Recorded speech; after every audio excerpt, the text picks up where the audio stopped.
And here we are, the Audio Mullet crew, minus Mike, once again, because Mike is he's out somewhere making fun of something. We're the Mikeless crew. Yes, we are. We are Ethan Nicolle and Doug TenNapel. I, Ethan Nicolle. In case you didn't know by now, episode 19, I'm known for creating a comic called Axe Cop, mostly. Doug? Yeah, and I'm Doug TenNapel. I'm known mostly for creating Earthworm Jim, and I make video games and comic books and what else? TV shows. And I do Audio Mullet. That's my favorite thing I'm doing today. This is definitely a labor of love. We make no money doing this. Yeah. It's a very small audience. But wouldn't you say that if it's a labor of love, it automatically means that it really is good? Because if you were paid to do it, it would have to suck a little bit for them to pay you to do it. That's why they're paying you. Yeah, because you don't really want to do it. Yeah, so you're only going to do it for money. So if you're doing it for love, I mean, you're digging it. Yeah, totally. I mean, this is the podcast that I wish I had when I was younger, kind of coming up as a Christian in the arts and conservative leaning. This would have been amazing to me to hear this stuff from some other guys who had worked in the industry, and I don't know. This is what I would listen to, and I think our audience feels the same way. Like they wouldn't show up and listen to it unless it was like really fun. They'd go like, "Yay!" Yeah, there's a real camaraderie there, and I think that the people that like this show, they really like it, and for a very good reason. I think it touches a unique type of person, and I'm proud to be speaking to those people. So yeah, and people I think take it for granted now that there's this fire hose of media, but when I was a kid. Like the idea that you could just get a free show, and download it. And by the way, you got to be putting out a really bad show if someone downloads it for free and goes, "This isn't even worth. I'm not going to listen to this free thing." Turning down free stuff is just you're really putting out garbage. So there's a lot of competition too, though. Yeah, all the podcasts you're not listening to are hot garbage. I had a realization. I was thinking though, because of media and internet and the fire hose of media and streaming film and TV and movies and everything, I think that the rise of the podcast, it really is from the human thirst to just have conversations. Like if we actually went out and were social and had these deep conversations with people, I think that the love of podcasts is because we have that innate desire. It's just amazing to me that podcasts do just as well, if not better, than movies and TV shows. They spend millions of dollars to make, but these podcasts that are just two people talking, some of them get up to 1 billion listens. Yeah, and I wonder if it would be as popular without television's launching the documentary style reality based TV show. I think because when we first started seeing glimpses into, even if it was fake, real. They were kind of real-ish. And before that, people would just be reading lines and telling jokes, and there'd be canned laughter or whatever. And then suddenly came reality TV, and now there's an interest. I think the theory is that real-life people's stories are as interesting as any written drama. Yeah.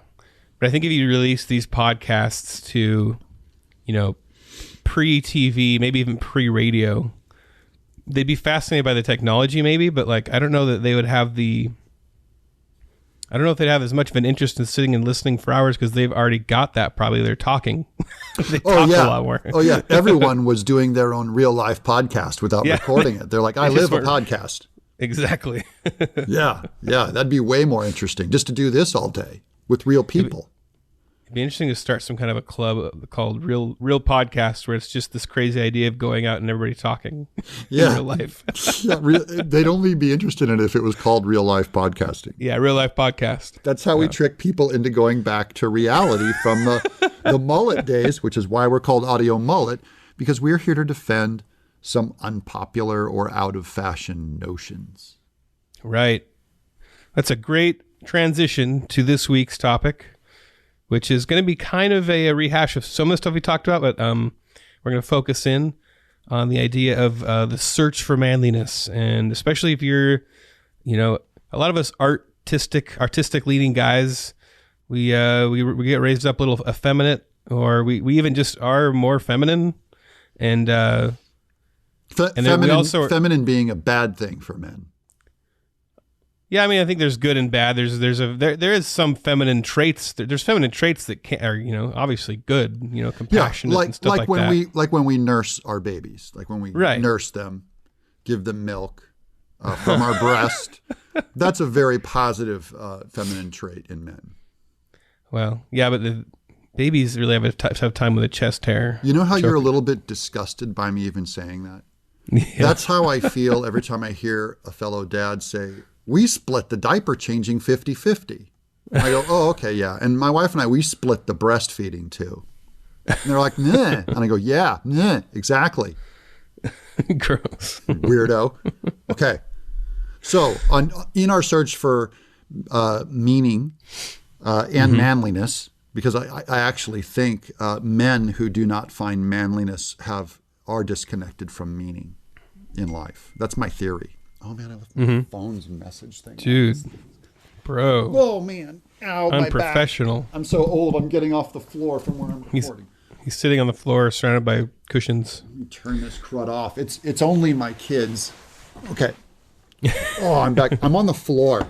Ignore. I'm in Austin, so I'm on the floor recording on the floor. Yeah, Doug's at like a dude retreat. He's having manly time, right? Oh, true men. True men. My four good buddies from college who I've known since 1984. And every year on Labor Day, we go find some dump to invade. And we just drink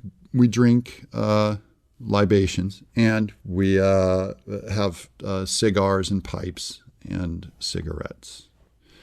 And talk about the old days, talk about our families. And these are guys who we've had the meeting of the minds, where you full on confront each other on whatever, and we've been through it all. So we've been through, they're friends where you've crawled through broken glass and they've got your back kind of thing. So it's pure intimacy. Like as soon as we get together, there's you don't have to pretend to be anything more than you are. And, everyone hates each other's negative qualities and adores each other's positive qualities. And it's just kind of a given. So you just start there. Now, do you and these guys text and chat over the year, before you see each other? Do you keep in touch? Yeah, we do actually. Sometimes there's whole years where we barely talk to each other. And there's other years where we're sending 50 texts a day. They're those guys. Really? Where all night it's bzz, bzz, and you have to silence that conversation. Those guys. I've just found that with a lot of my best guy friends, if they live in a different state, we aren't preoccupied with keeping in touch. It seems like that, speaking of female and male things, I don't know. I know that my wife, if she doesn't keep in regular touch with one of her old female friends, they really kind of just they fall out of touch. If they meet up, then there's a weird thing there. Why haven't we kept in touch? I can drop off and last time I talked to this guy, we are brothers. We love each other, but we haven't talked since the last time I was in town, really. I mean, but we pick it right up where we left off, and it's as good as ever. That's because guys, unlike girls, guys never project a problem into silence. They're like, he hasn't talked to me in a year. And the wife is always going, have you heard from Clark? Where did his daughter go to college? And you're going, I don't even remember his daughter's name. She goes, oh, it's Clarissa, and she's going to blah, blah. She's a junior and blah, blah. And she's going why haven't you talked to him? Yeah, my wife knows all my friends' kids' birthdays. I don't know how she does that. Yeah. Insane. So that's what I'm saying is I don't think women ever fall into quite the place of comfort that guys do in their friendships. Mm-hmm. I think girls they're still living under that I'm kind of on trial and I have to perform. Whereas guys you can forget every birthday of your best friend, every anniversary, and you just greet each other with a hug. You tacitly ask each other about your family just as a formality, but you forget the answer 30 seconds after he tells you. You're not sitting there hanging on. Half the time the guys are asking each other questions to find out how much each other makes. So you can just kind of tell them, look, this is my salary and this is, we're piss poor this year or we're doing really good. They go, oh yeah, okay. That's why I was really going to ask so what are you doing these days? It seems a lot of times guys like to talk about things outside themselves. Chesterton has something about this where he talks about how men tend to, when we talk, we almost wish that we could separate ourselves from what we're saying so that we wouldn't tarnish it with our personal, what you know about us, or our own personal opinions or feelings. Like, we're just trying to talk about ideas out there, like what's going on in the world and what's good and evil and what's bad and good and like what should be done about this. Almost want to debate the big issues. Like, we get into that stuff. The other stuff's kind of formalities. Yeah. The other thing is with men, like as soon as you bring up religion and politics, you're really going straight to war and straight for the throat. There's no manners. It's kind of like, oh, you're a Calvinist. Oh, once saved, always saved, huh? So you just say the words, I accept Jesus, and then you go and kill 50 people and you're fine, huh? We go straight to war. So when someone brings up one of those topics, we go, okay, let's brush it all off now. We're ready for war. Here comes war. Let's go. Light the cigar. And it's like, okay. And then you're screaming at each other, insulting each other, weighing the great ideas and using reason and logic in the Bible, trying to figure things out. And then you just go, hey, I got to take a dump. And then while the guy's taking a dump, he texts you a picture of him sitting on the toilet. That's pretty much how it's pretty accurate. That's pretty much how our guys go every year. It's pretty much it. Yeah. So, but addressing the idea that there is like this spectrum of being either effeminate or having feminine traits or masculine. Both of us, I would say, at least started out. And I still consider myself, a fairly feminine guy compared to some of the manliest guys out there. I don't consider myself like Grizzly Adams or anything. Yeah, but you're also like one of the manliest guys of your generation. So it really is a comparative thing. It's sad.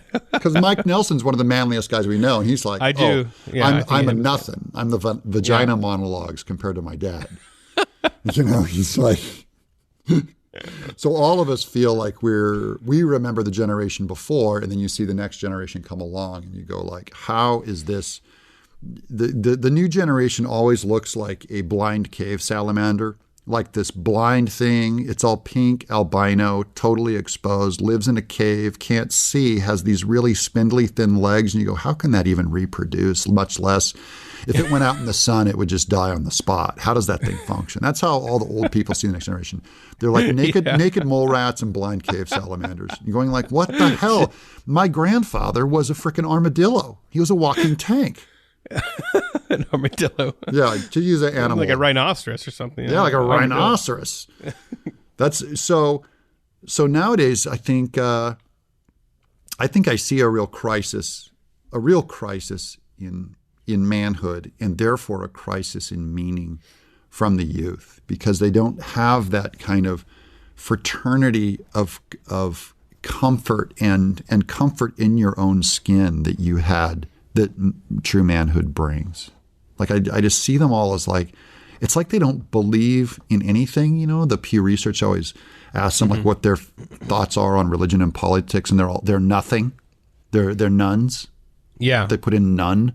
Like they literally they will not plant a stake in any idea, probably out of fear of being wrong, or that they thought their parents were wrong and they just like doubled down on some wrong idea and looked a fool. So instead you look real smart if you don't plant your flag in frickin' anything. Yeah, if all you do is criticize other beliefs but never take any of your own beliefs on. Yeah, people aren't making a positive case on Twitter for something. 9 out of 10 times. Very rarely, yeah. You're tearing something down to give your awesome tear down of it. And well, okay, put something positive. Let's see what you do believe in. Yeah. And that's much more Chesterton too, is he was always putting up positive cases for truth, goodness, and beauty, and the Catholic Church, and values, and family, and country, and all these things. He was making these, even the arts, he was making these positive statements. Yeah, I think, and I don't know how it was for you, like we've talked about in the past. My situation with my dad was a little odd. I mean, I had a very insecure dad. Yeah, he really kind of, even when he was there, he kind of shriveled away. He just had a very low image of himself, and he thought that he just really believed that we were better off without him in our lives, and he would just never even really try. And when he did, it was really emotional, and then he would leave, and if he failed, he'd run away. So yeah, he just kind of ultimately ran away. He always came off that way to me, that he was a very humble man, but he was humbled by being very aware of his own mistakes, that he had made some major screw ups, like with divorces and things like that, that he kind of came in with his hat in his hand and was probably too quick to cut it off when you guys needed even a broken man. Well, like a lot of people, when you don't know their past. I mean, my dad comes from a mess of a family, an insane mess of a family. It's a miracle he turned out like he did. Yeah. Many of his siblings are dead. Yeah. And that's my dad too. And horribly abused. Like, my dad went through horrible abuse, and he was really targeted. His own father hated him and would target him, and he would punish him for things the other kids did. I've had aunts tell me about the way that my dad was beaten. One of their kids would do something to make the dad mad, and he'd beat my dad. Like, there was a targeting thing that happened there. Yeah, my dad had the tar beaten out of him. In fact, my dad said it wasn't time to go to church on Sunday morning until the breakfast table was turned over and there were eggs on the wall. That's when he knew it was time to go to church. It was all Pentecostal and weird snake handling stuff. But his dad beat the crud out of him. And all I remember, like, growing up too, is like both men were always threatening to kill each other, like shoot each other with guns. Like, they were all like, "I'll come blow your effing head off." No, you come over here and I'll blow you're dead to me. No, you're dead to me. It was all that talk was kind of what family meant to them. But still, the blood and the love, it was really weird because Grandpa TenNapel, when he died I think it was 94, and my dad hadn't talked to him in like 20 years. Might have been 30 years. And my dad didn't know anything about his death, so I did some sleuthing. And I called the lady who was his caretaker at the end of his life. Like, he just had a lady who'd come in and help him out. She was like a crackhead who needed a place to live. Jeez. And they found like photos of my grandpa like having sex with crackheads in his 90s, because he would go to these 12-step groups and you'd have sex with them and take Polaroids with him. And this is Grandpa TenNapel. And then I asked her, I go, "What were his last words? Did he say anything about my dad?" And she said he was delirious when he was about to die. And he kept saying, Eddie, who's my dad, he said, "Eddie will come for me. He's coming. He will come for me."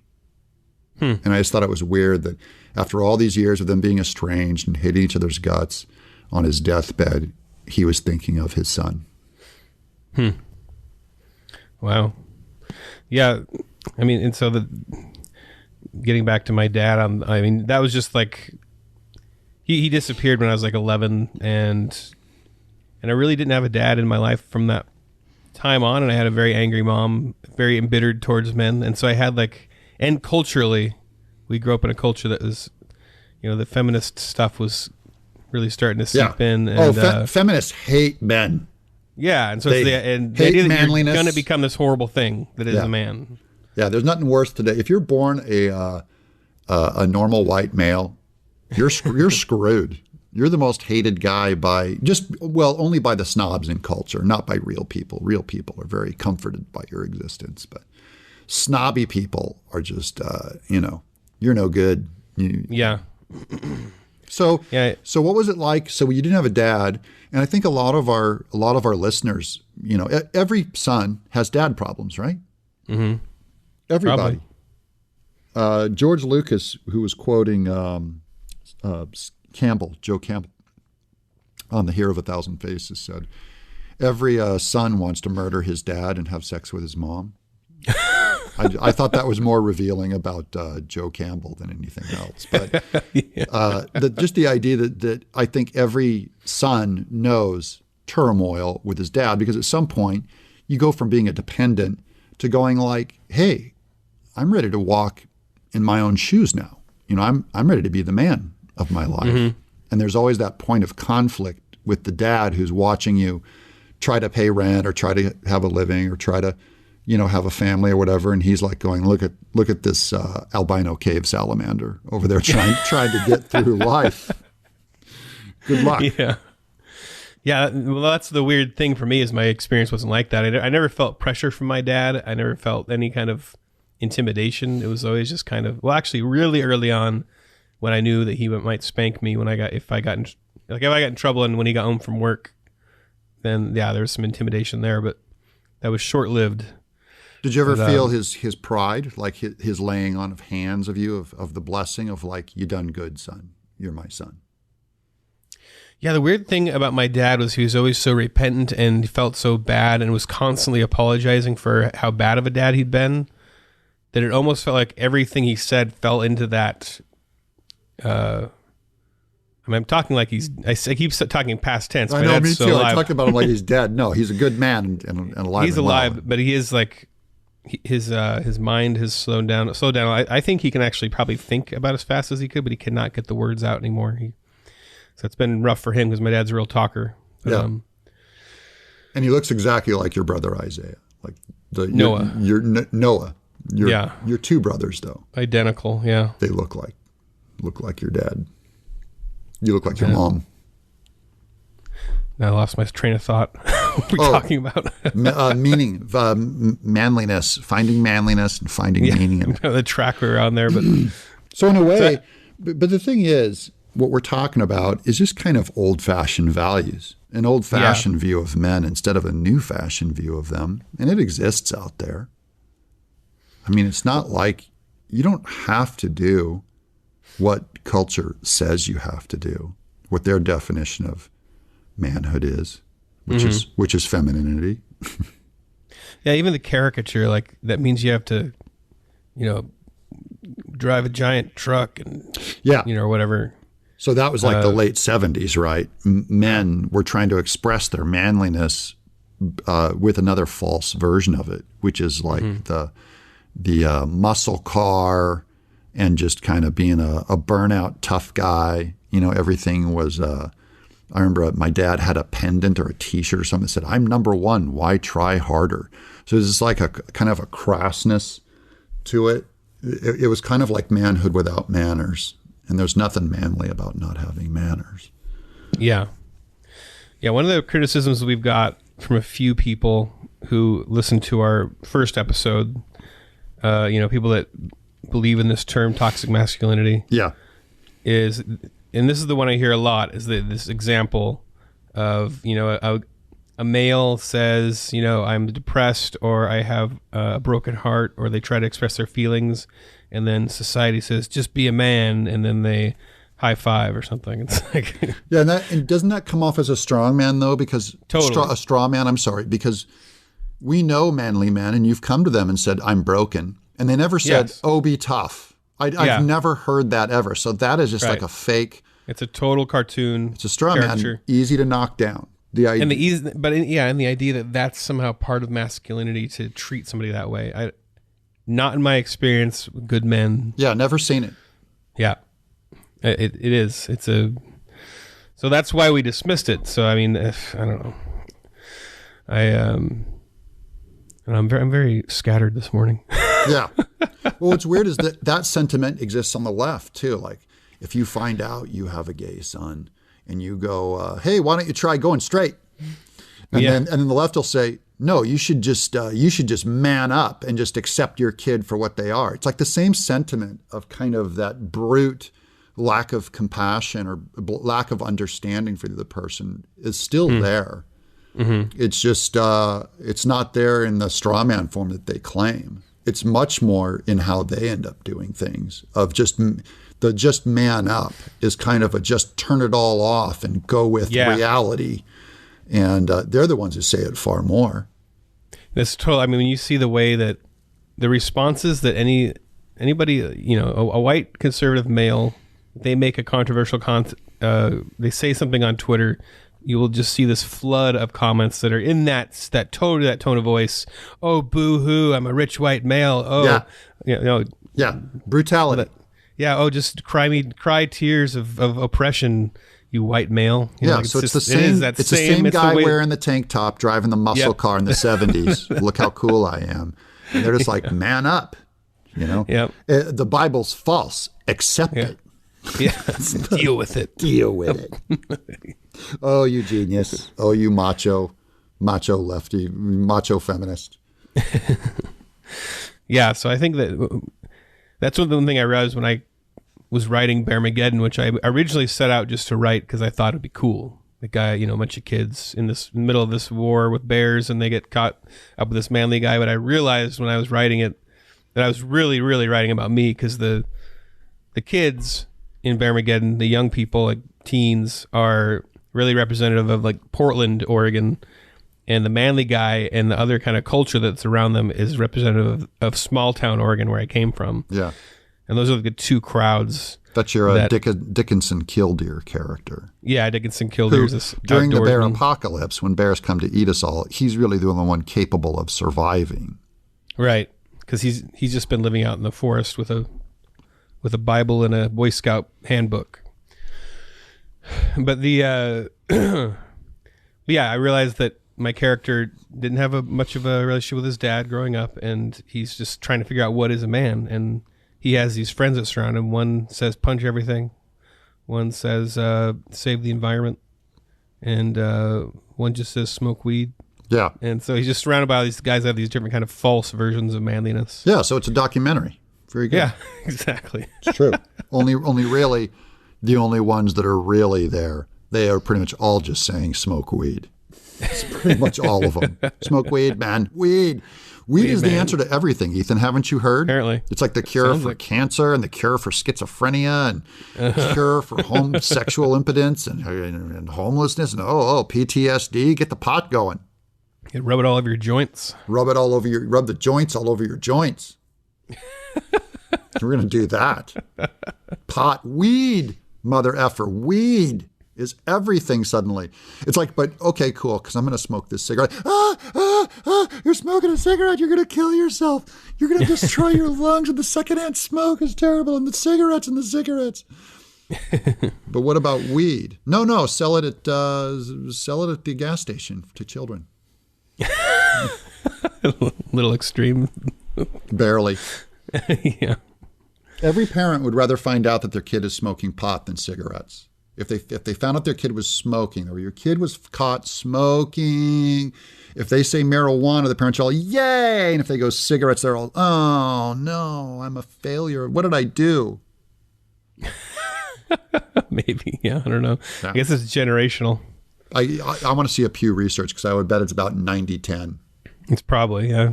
Would you rather have a kid be caught smoking pot or cigarettes? They'd all say pot. Yeah, I guess.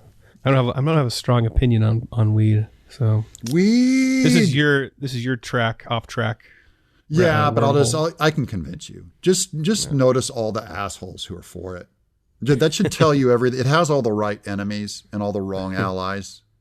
Okay. Name a socialist who's against weed. Name one. I can't. Bill Maher. Oh, weed. Weed. Hey, AOC. Weed. Nancy Pelosi. What about that weed? Weed. Biden. Weed. It's getting to be like everybody though. Everybody's like crazy about weed. Yeah, There's that's what I mean. Not many anti-weed people left. Yeah. Well, if you find them, you'll find them on the right. Usually religious conservatives. Is all I'm saying. Yeah. Weed. Yeah, I don't know. I mean, I don't care. Like, I just don't really care if it gets legal or not. If this doesn't bother me I only much. care because I don't want things legal that cunts want legal. That's the only reason why. It's purely an anger thing. It's like, no. You're just more prone to taking sides on things than I am. Yeah, but especially dumb things. When they're jamming things down your throat, I get resentful. Quit jamming this down my throat. Yeah. I mean, I agree. I tend, we're way off topic, but I tend to agree with the idea that I think it's messed up that there are a lot of people that have gone to prison for weed, and it seems a little like a petty crime. Like, I know, and they spread that around too. But come on, most of the people that get busted for weed, they get busted for dealing with it, and they have priors. Yeah. Priors like rape. You get like they have like generally rape. They never tell you about that. All rapists. All of them. Because name a rapist that doesn't do weed. I don't know a lot of them. I'll bet if you did a Pew Research on that, they'd be all weeded up.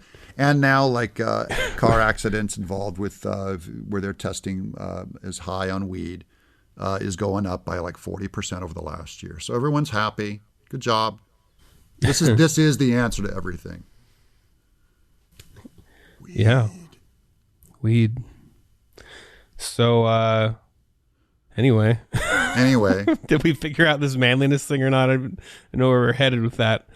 Yeah, I don't know. I think we were just kind of just bringing it up that, male suicide's up, white male. Oh, yeah, we're going to talk male about that. Suicide's up, but I think it has to do with people not having a core, not having a center.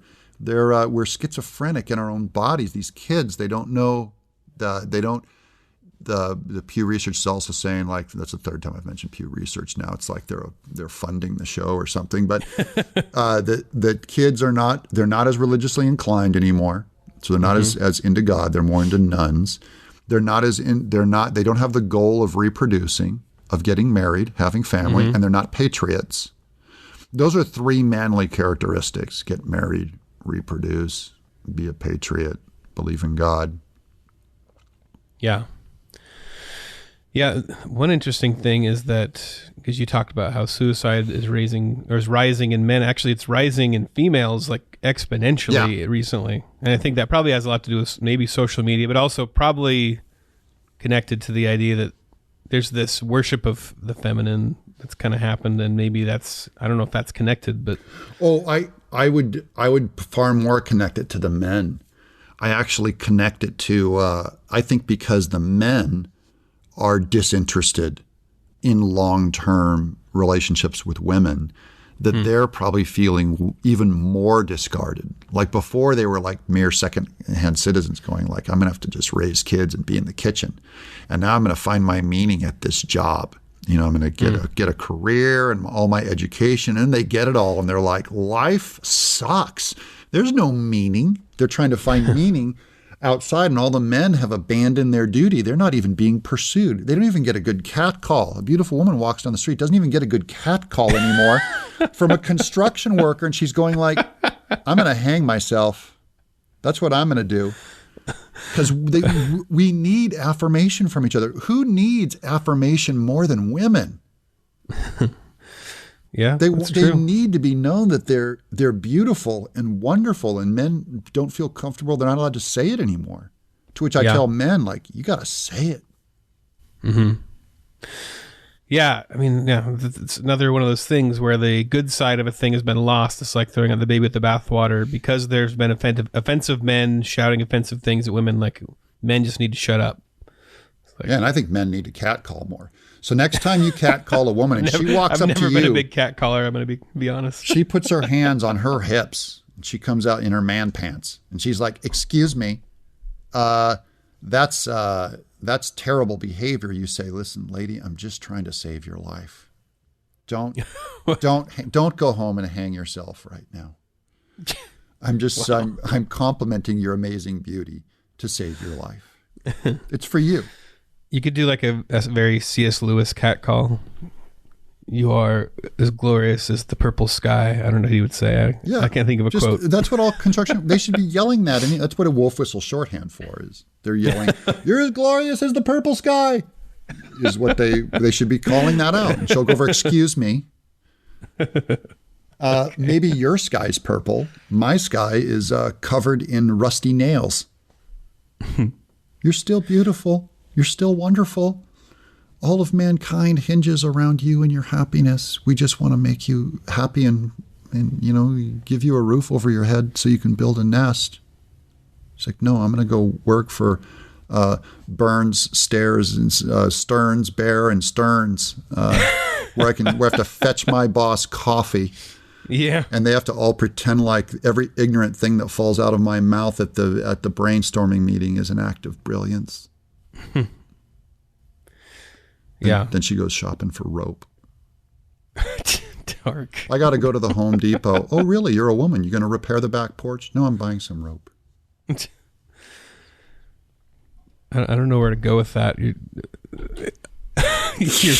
You're freezing me up. I'm locked up. Good. I'm here to derail you. You're mocking suicide. You can't handle the truth. I can't take it. You can't take it. It's too much. It's too much to handle. I don't know how to go off on these wild trails you go on. I gotta knock the edges off of my rants so that people will accept them more. I just need more acceptance from everybody. How do I say things more blandly and fill it with more lies so they're more likely to nod and hit the subscribe button? What? Just have the audience. Well, here's the thing. Okay, audience. For those of you who have not subbed, email. What's the email, Ethan? They can email us. info@audiomullet.com. Email info@audiomullet.com and just put in quotes what lie I would need to say for you to subscribe. And I'll say it next show. Right. It has to be a lie that you know is a lie. Has to be very gentle and eloquent with no sharp edges. And I'll say it on the next show. And we'll do a string of those to just gain more subs. Just lies. Okay. Yeah, lies. I'm willing to do that. Yeah, we do appreciate getting emails. I don't mention the email address on the show very often, but send away. We like getting emails. Yeah. Yeah, I think one of the things we talked about getting into this was, whenever we talk about shootings, which are always males, they're always young males. Yeah, that should tell you something. About guns and illegalizing, or they should be illegal, but we don't talk about why is this why are guys turning out this way? Not all guys, but why is this a male thing that's happening? Or what is it about our culture that why is this happening now and not before? Guns have been around a long time. Yeah, the AR-15, which is being blamed constantly, has been around for 100 years. Yeah. So for some reason, the AR-15 was resting and not jumping up and killing lots of people. It just suddenly decided to do it in the last 20 years or so. Yeah. So the change is in the shooter, not in the weapon. Right. And it does seem to correlate with the internet. I mean, the internet, around when it came out was around when Columbine. Yeah. I mean, that was when social media started to. Yeah. Was just starting, I think. I mean, what was that like? I mean, it was more email then, I think. I don't know, but we were all getting more connected, and I don't know if it's connected, but I do think it's also connected to the previous kind of grunge emo generation. That feeling of I think it started in that. It's definitely a lack of care in the other person's humanity. I mean, that's just a beginning of murder. Yeah, it's a nihilism for sure. There's a nihilism to it, and probably a thirst for power, the feeling. You want that feeling of power where you're just taking lives. Yeah, and it's fun to destroy other lives for some reason to these kids. There was something relishy and laughy and joyous about it, they're internally. But the other thing is, it's important that you said correlation, because I do believe it could just purely be correlation and not necessarily causation, like the presence of the internet. Right. What is the cause? I mean, the cause has to be well. And the other thing that has to be noted is it's not that many of them. Right. First of all, so even starting the topic, you have to go look. It's not that many, and it's really being populated by the internet. It's being brought to the forefront of our mind, and the absence. You are not allowed to think of the 3,000 unborn babies that are murdered in cold blood. With the same level of relish as an AR-15. But you're not allowed to talk about that and think about that. We will all be obsessed with the tiny, tiny amount of gun shootings and the tiny, tiny body count by comparison versus the mass murder that we treat as trivial. Yeah, but I think that it's undeniable. There's these constant random mass shootings. People just go out and they go into some peaceful place where people are having fun and they don't know them. They're strangers and they just open fire. Yeah, that's something about it, though. It has to be people who can't fight back and the ultimate innocence, like they're shooting children and everything. It's like the innocence is part of the draw. But doesn't it feel like that is feeding in, or it seems to come out of this, it's an idea that everything is meaningless, or that there's nothing. There's that we are just bugs on a big ball in space. And it really doesn't ultimately matter if you kill some. Yeah, and they're living out the philosophy of our times. So if you're going to blame anything, blame what's taught in public schools. We can't say that God gives you meaning, or that you're here for a purpose, an ultimate divine purpose, or that there is such a thing as an absolute good. They're taught the exact opposite. They are taught we're meaningless bugs floating on a rock. All of the meaning that you ascribe to it is just in your head and you made it up. Mm-hmm. So. And to the atheist, as far as an atheistic argument goes, I'm with the shooter on that. I'm like, who cares? Yeah. If atheists are right, I'm going. You know what? Then turn the world into a first-person shooter and just if the universe more realistic than video games. If the universe is atheistic, there really is no meaning to him shooting or not shooting. Yeah. It's a molecule-shaped bullet going through a molecule mass shaped like a human, and there's no soul and no big loss. We've all been living and dying since the beginning. Everyone will die. Yeah. And I always see myself as a better atheist than atheists because I can go there much quicker. That's why I'm a Christian. Jeez. Well, anyway, we've dove into another giant topic that we could talk about for hours and hours, but this is probably a good time to switch over to our department this week, and that is old novels or movies that had a profound effect on you. Ooh, I like this topic. And this topic was sent in by a listener named Mr. Fancy Pants. Mr. Fancy Pants, old novels and movies that made a profound influence on us, old or classic. Or classic, yeah. You said to change it to old. He said classic. Yeah, because classic, it was going to get snobby, and we're going to go straight to Chaucer and C.S. Lewis. And his name is Mr. Fancy Pants. So Mr. Fancy Pants, yeah. Molière. When Molière wrote the Bourgeoisie Gentilhomme, no. I would, so a profound effect on me, we talked about this a little bit, was Viktor Frankl's Man's Search for Meaning, which goes into our first topic. That was a wonderful book about his surviving the Holocaust, and he's wondering why some Jews opted to kill themselves in Auschwitz and some survived, and then after they came back home, safely, some of them opted to kill themselves still. So he was a psychologist, and he was in Auschwitz with them, and he would go around, he was considered a doctor, so he would give them aspirin or something if they had a half tablet of aspirin or something, and he would say that, like, he found the ones that had a sense of humor were the ones most likely to live.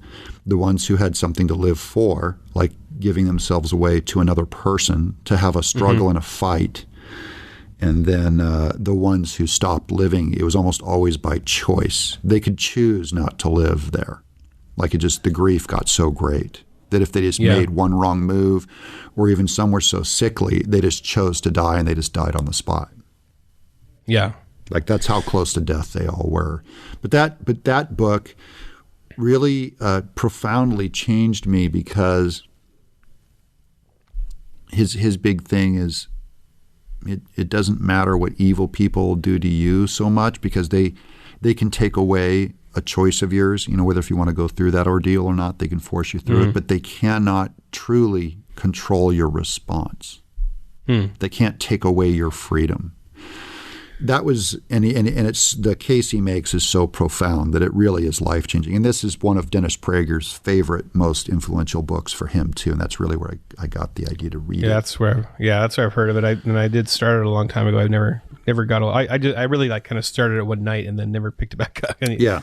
It's a book I've been meaning to get back to. It's very worth. I mean, if you got through so many Thomas Sowell books. If you can get through one of those, you can get through this thing pretty easily. That's a great read. What about you? Oh, that's a tough one. I mean, I don't know if we're talking. I mean, if we're talking nonfiction, I hate to be a broken record, but one of the few books where I just remember kind of sitting there and being blown away was when I first decided to finally read a Chesterton book, and I read, I think it was Orthodoxy. And when he was talking about wonder, I was in one of the darkest places of my life at the time. This is when I was living in that attic and peeing in bottles and having horrible gout, and I had my band had broken up, and I had no idea what I was going to do with my life. Pre-Axe Cop and pre-Jessica. Pre-Axe Cop, pre-wife, pre-California. I'm in Oregon still. I think I had gotten my first publishing deal with SLG, which, there's no money in that. But it was encouraging that I had gotten that. But with Chumblespuzz was your thing. Yeah, but it might have been a little bit depressing too, because it was like a lifelong goal to get published. And once I did, it was really like, it was nothing. It was as if nothing had happened. Like, it was like, yeah, a few hundred people are reading the book now. I make no money. I still have no job. Yeah. That's the thing that comic creators don't understand when they're telling me, I want to get into comics. And I go like, you're asking for what Ethan got. And you're in for a big surprise when you see like, it is a lot like nothing. Mm-hmm. Yeah. So that was just looking at the simplest things in life, and just that simple concept of humbling yourself before God's creation and looking up at the things you're overlooking. It's a very simple idea, but he spells it out so beautifully. Yeah, he's all about cherishing what everyone takes for granted. Your own backyard and exactly. I was just sitting on the back patio and I started looking around, realizing that there were so many details I had not even thought about around me. You know. Yeah, every person out there has access to the greatest things that will bring man happiness and meaning. You really can find a woman. You really can get married. If you do what couples do all the time, you will reproduce and you will experience the greatest joy and meaning. And meanwhile, we're abandoning that and going, I'm going to find my meaning in the arts. Mm-hmm. And I'm always like, good luck. That's such a uphill, difficult battle, and you could just end up getting nothing. But if they say, I'm going to pursue meaning by committing myself to a woman for the rest of my life and reproducing and having children, I'm going, oh, that's a good plan. And it's far more likely to happen. And it's a far deeper, richer outcome. I think it's two almost opposing ideas. I think there's the person that thinks that they're going to find meaning by creating it. And then there's the other person who thinks they're finding it in creation. And so simple things like having kids, you know, or even we had Brian Godawa on the other day, and he was talking about on the Babylon Bee podcast. And he was talking about him having as an artist to realize that there's even giving glory to God and even finding beauty in doing small things like the dishes for your wife or whatever you're doing, the simplest things that, you know, that you're not creating anything, but there's a beauty there. You're fighting entropy, even if you want to look at it that way. Yeah. Brian is one of my best friends and one of the most profound thinkers I know. Yeah, he is. An amazing guy. We brought him on as our movie guy on the Babylon Bee podcast. We're doing occasional movie episodes with Brian Godawa, so it was pretty fun. We just recently did that one. Yeah, he's brilliant, and he's crunchy. Yeah. He's crunchy. He's got good opinions. Yeah. Okay, so I'll go again. So yeah. Okay, because one thing that, to one. me, a big one that really embodies what Chesterton's talking about in Beauty and Wonder is the movie The Black Stallion had a profound impact on me. So I saw it once as a kid, big deal. I saw it as an adult, and I went, I think this is the best movie I've ever seen, is kind of where I'm at. And I've seen it just a ton of times since. I guess I need to watch it again. Yeah, it is a profound story, beauty, boy and his horse, friendship, there's fatherhood in there. It cast a spell on me, and I just feel like I'm in a wonderful place when I watch that movie. Every scene, every character, everything, all the layers about it, I go, this is a bizarre miracle of a movie that shouldn't even exist. And it's beauty in all the simple, strong ways and nothing fancy or glitzy or anything. Mm-hmm. How about you? I always have a tough time picking out movies that had a profound effect on me. Because your movie tastes are so shitty. Because you watch so much Ninja Turtles and you tried grasping at meaning from, it's like trying to find love through masturbation. It's like, good luck. I don't feel anything after about 15 minutes. What happened? Yeah, the Ninja Turtles, when Vanilla Ice comes out, it's not going to. Yeah, that's transcendent. Okay, Die Hard, really? That's a big favorite. I don't know. Die Hard, no. Well, Gran Torino, I really love Gran Torino. Oh yeah, that's a good one. That's not old, but tribute to the previous generation. Yeah, I think it just it's a very simple movie. And really good for our times, because obviously they made him about as politically incorrect as you can be, and yet they showed you why, in what ways that past generation could get things right and were very important and were great. Yeah. Yeah, and even the way that, like, at the end they're kind of slinging little racist jokes at each other. Yeah. Endearingly. Yeah. And even just the reminder that, like, to me, that's the ultimate goal, that we could throw these terms around jokingly and nobody would get upset because we just know it's not even a thing. Because that's, everybody's so touchy. Yeah. My best friends back from my hometown, Coos Bay, you know both Nordy and Anthony. One's Mexican, one's Samoan. Malaysian. Yeah, Malaysian. He looks Samoan. He looks like a sumo wrestler. Sorry, I was racist for saying Samoan. But yeah, I mean, it was just like, I couldn't keep up with the amount of racist jokes going on around me at all times. Oh, yeah. These guys, it was nonstop. Yeah. But that was one of the weird things, leaving and then moving to SoCal from that environment. And suddenly people are way more segregated in bigger cities, and way more sensitive. And but yeah, I mean, that was the funnest. We got the hardest laughs from our stupid racist jokes towards each other because we just knew it was so stupid. The idea that anybody's skin color has any meaning at all, or stereotypes are so funny. Like, you just joke around about, with Adam, he's this 500-pound sumo wrestler, good looking guy that could break your neck, and then making jokes with him, being a bad driver or whatever. Yeah. It's just hilarious. Yeah, and that's how it used to be. It was just kind of fat jokes. You're ugly. You're stupid. You're this race. You're that religion. It was just a little more. It maybe today when we launch insults, we mean them much more. Maybe that's it. Like, it could be, because there's internet culture and there's YouTube commenters and stuff now. And we're really trying to burn the other person to the ground, and that's not the way friends work. When you launch an insult about someone's being gay or something, you're not trying to destroy them. You're just right. And it is always a term of endearment. Yeah, the people you insult. You'd never do that to someone who wasn't your friend. So it's a symbol of how strong your friendship is when they can really hit you at home. Mm-hmm. Yeah, totally. On movies, I was highly influenced by Jim Henson films as a kid. Oh God, yeah, massively. Mostly just from a creative perspective more than the stories, but Labyrinth and Dark Crystal and stuff like that. Yeah. So as a kid, I absolutely would consider Jim Henson a huge influence. He was like a big deal to me. The Muppet Show, Sesame Street. I used to write him letters. Yep. Yeah. Muppet Show and Sesame Street. Sesame Street puppets, Dark Crystal. By Labyrinth, it was coming off, Labyrinth for me, because I was 15 years younger than you. We would go to the video store every week on Saturday, and I knew exactly where it was, and I get to pick one movie every week to rent, and that would be the movie I rented. I just knew where it was. I just constantly watched it over. Smell bad. Yeah. I recorded the soundtrack on my little Walkman. Bowie. Yeah. Yeah, and so Henson, though, is one of my youthful obsessions that I really grew out of. And now it just looks really gooey, hokey.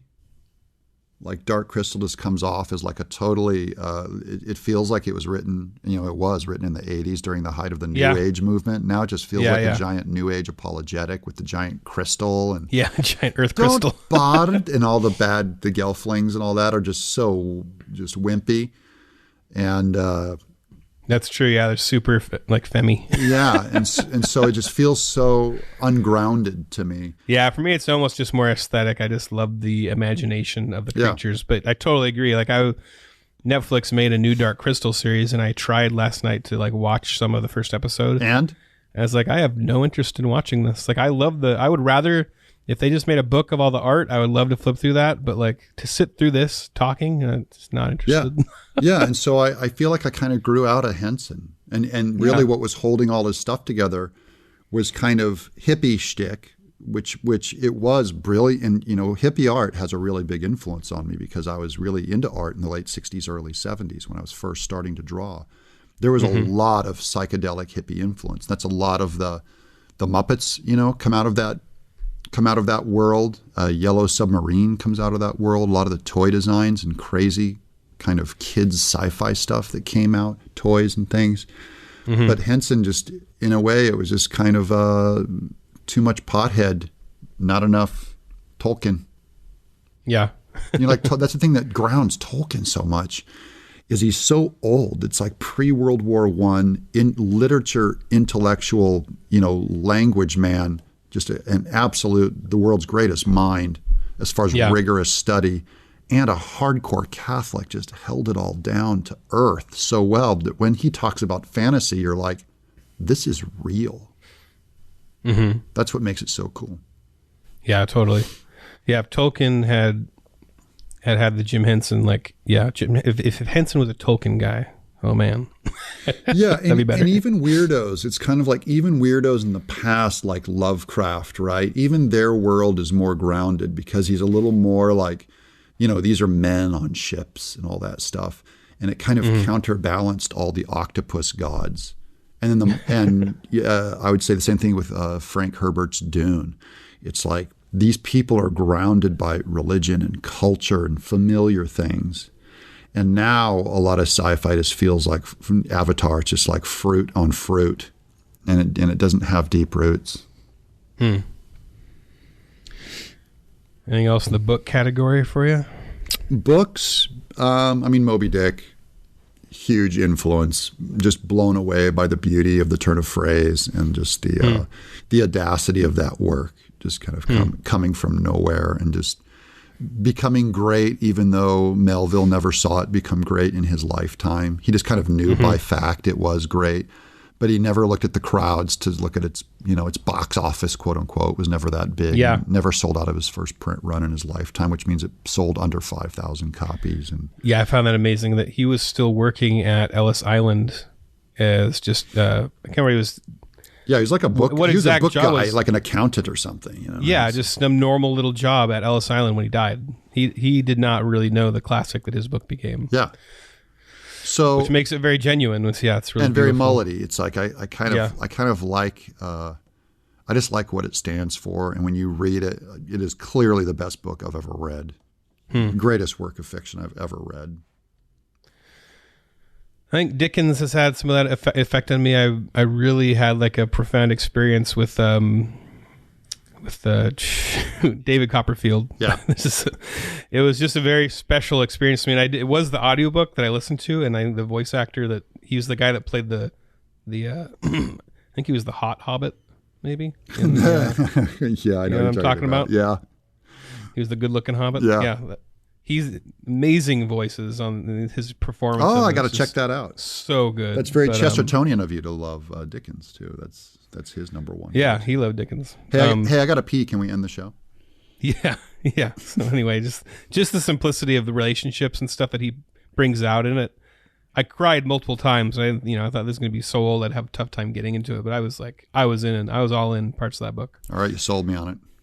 I'm getting the audiobook by the supermodel Hobbit. Yeah, I can't remember what his name is, but yeah, Richard something, I think. I can't remember. Yeah, Richard Goodlooking Hobbit. All right, well, thanks for listening, everybody, and please subscribe and write us a review on iTunes. That really helps us, and rate it. It helps other people find it. Yeah, spread the link around, help people find it. And share the link, because we're a really hard show to actually put in a category on iTunes. It's a really tough show to categorize, so I think it doesn't find its audience through that way. The best way for it to find it is to share the link. Yeah, it's got to be by you people, because they've got us tucked away in a dumpster in an alley. audiomullet.com. There's a website. I don't know if you've ever been to it. There's bonus stuff there, too. There's bonus episodes.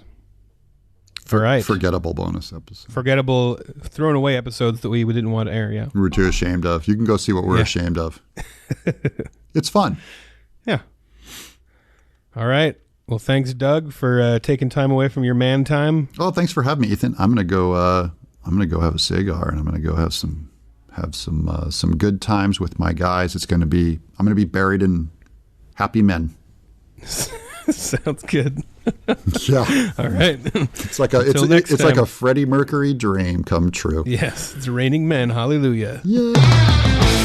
Audio Mullet, a mullet of audio smashing you in the face.